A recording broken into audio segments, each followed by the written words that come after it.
Everyone, welcome back to my YouTube channel Dr. Vidya's Management Study. Today we are going to cover the welfare provision under the Factories Act 1948, which comes under the section 42 to 50. So these are the objectives of the Factory Act: to provide the safety, health and welfare of the workers, to regulate the working hours, employment of children and women, to provide for the annual leave with the wages, and to appoint the inspector to ensure the compliances of the act under the Factory Act. So these are the basic objective, but in this session we are going to cover what are the welfare provisions under the act. So these are the provisions which covers under the section 42 to 50. So first one is what? Washing facility, section 42. Section 43, facility for storing and drying clothes. Facility for sitting, which comes under the section 44. First aid appliances, section 45. Canteen, 46. Shelter, 47. Crèches, 48. 49, welfare officer, and last one is what? Section 50, power to make rule. Now we will see in a detail one by one. So first one is washing facility under the section 42. So as per the Factory Act, they are saying the washing facility must be available in the factory to it should be adequate and suitable. So first thing is welfare. Matlab kya? Welfare is what? The facility is provided for the well-being of the workers, right? So mandatory जो भी provisions रहते हैं जो हमने already cover किया है factory act का, health provision 11 to 20, जिन्होंने वो सेशन मिस किया होगा वो लिंक उसकी इस डिस्क्रिप्शन बॉक्स में आप देख लो. तो हेल्थ प्रोविजन के अंडर उन्होंने जो सेक्शन में बताया था वो तो मैंडेटरी है, वो होना ही चाहिए. अदर देन दिस आप एक्स्ट्रा दे सकते हो. Same year in welfare provision also कि as per the factory act जो हमने देखे कि 42 to 50 सेक्शन से वो आपको मैंडेटरी देनी ही है for the wellbeing of workers. जो उसमें से 42 है वॉशिंग फैसिलिटी, जो भी वॉशिंग फैसिलिटी हो वो एडिक्वेट होनी चाहिए, सुटेबल होनी चाहिए. It should B separate for male and female workers and it should be properly maintained, it should be accessible and it should kept clean. So this is what the washing facility. Next आता है facility for storing and drying clothes. अभी washing facilities available है.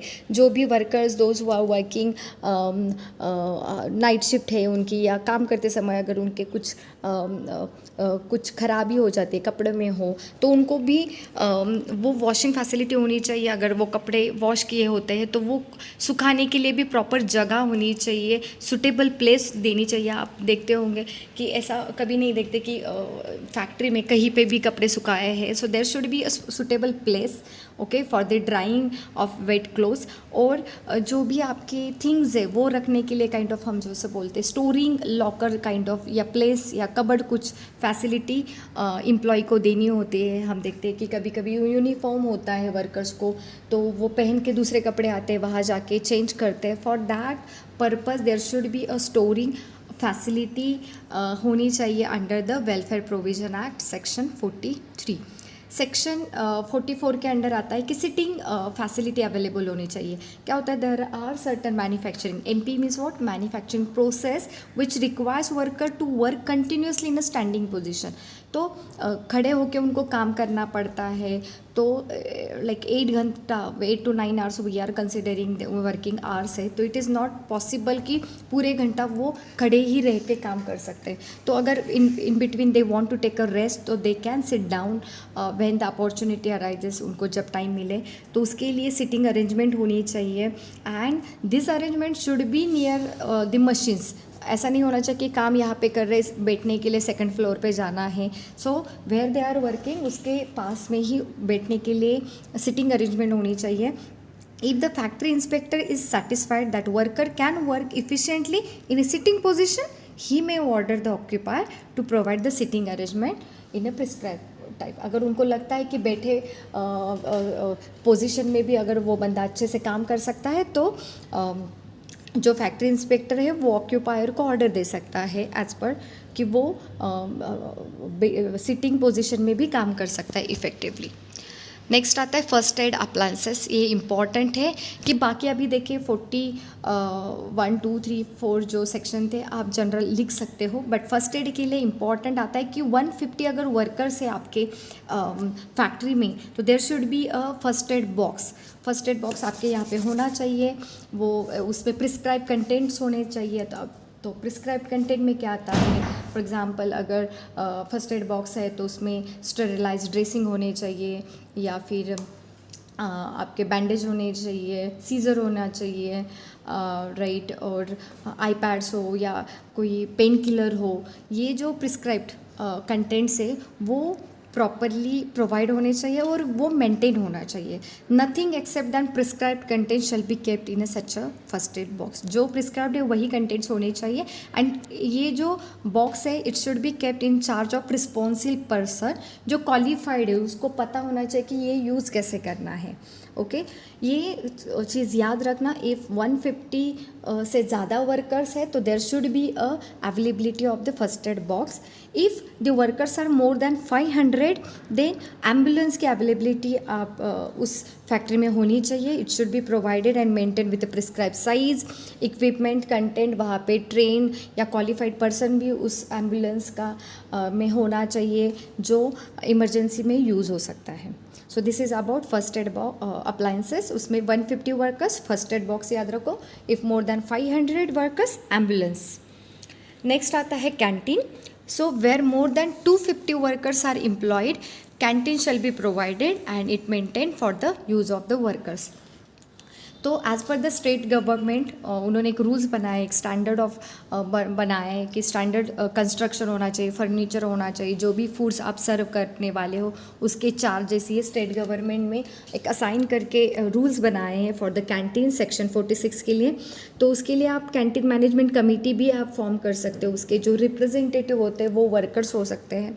So basically canteen में जो खाना देने वाले हो उसके चार्जेस, क्वालिटी जो भी है वो मेंटेन रखना, this comes under the welfare facility. इसमें याद रखने के लिए इम्पॉर्टेंट है, अगर 250 वर्कर्स है तो कैंटीन फैसिलिटी होनी चाहिए।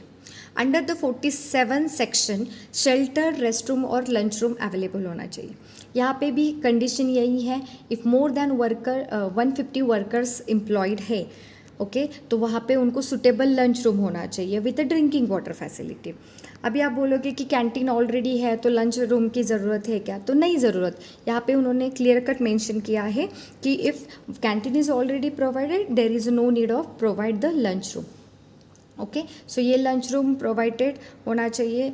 अगर उन्होंने दिया है तो no workman shall eat any food other than the this lunch room. नहीं तो वहाँ पे रूम दिए और आप खाने के लिए कहीं पे पेड़ के नीचे बैठ रहे हो, ये नहीं चलेगा। ओके, सो इफ़ 150 वर्कर्स है तो you can give them shelter and rest room और लंच रूम।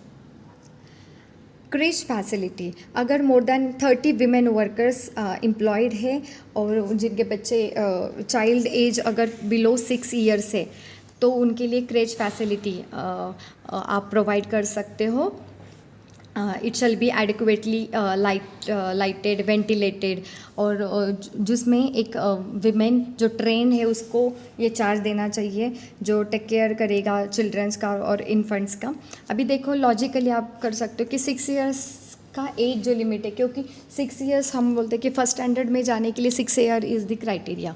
ओके, अभी तो थोड़ा सा 1 साल उन्होंने बढ़ाया है, बट 6 ईयर्स है तो बच्चा स्कूल नहीं जाता, तो जो भी वर्कर्स हैं उनके बच्चा रखने के लिए हम जो बोलते हैं ना पालना घर मराठी में बोलते हैं, तो वैसी ही क्रेच फैसिलिटी वहाँ पे अवेलेबल करवानी है ताकि विमेन वर्कर अच्छे से काम कर सकते हैं। So state government make a rule for the free milk और the refreshment for the children, और additionally they can take rest interval.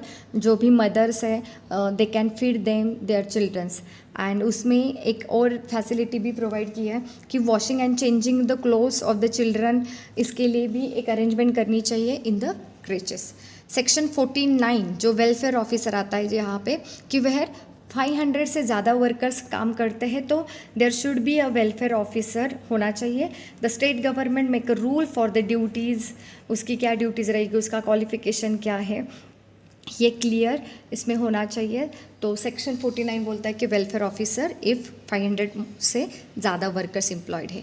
Last में होता है, देखो इतने जो प्रोविज़न हमने देखे उसमें कि एक power to make a rule, ये जो पावर होती है ना वो स्टेट गवर्नमेंट को होता है। तो दैट इज़ सेक्शन 50 में it empowers the state government to exempt any factory, किसको एग्जम्प्ट करनी है, किसको कंप्लाइंसेस करनी है, ये सब करने का पावर जो होता है, power to make a rule, ये आता है सेक्शन 50 में।